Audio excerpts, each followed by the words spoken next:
Para ser directo, no me arrepiento, cosas de la vida o de la mía, propuesto en momento. Bienvenido a tu canal favorito de tutoriales. Vamos a comenzar con esta canción, la cual está muy fácil ya que solamente vas a utilizar 5 acordes. El primero sería un Si menor. Después pasas a un Do sostenido menor. Ahora vas a hacer un Do menor. Regresas a Si menor.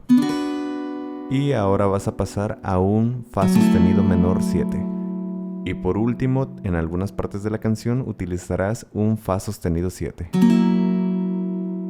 Ahora vamos con la parte del rasgueo. El que vas a utilizar para toda la canción suena de la siguiente manera. Para ser directo, no me arrepiento, cosas de la vida o de la mía, propuesto en momento y te agradezco, pero no eras mía, que lo sabías. Con la mano derecha vas a tocar el bajeo primario del acorde. Después das un rasgueo hacia arriba, uno hacia abajo, bajeo secundario y 2 hacia abajo.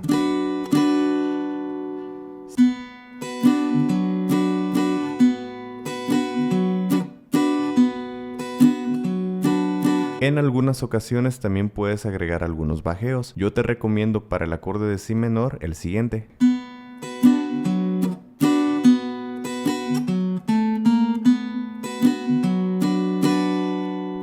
Y otro bajeo que te recomiendo es para el acorde de Fa sostenido menor 7.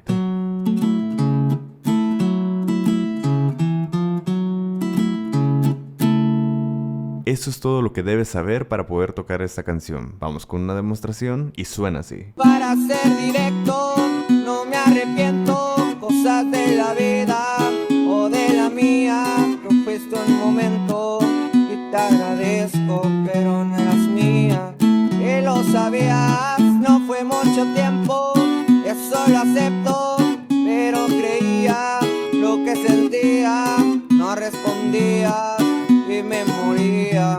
Tú me tenías, si lo sabías. Yo no soy aquel que te dio rosas, pero te di mi corazón y es más valiosa la forma en que te trataba y lo superé. La canción se acaba y tú constante, el WhatsApp me lo estás llenando de mensajes. Ella no llames, que el amor también se vuelve odio, recordé.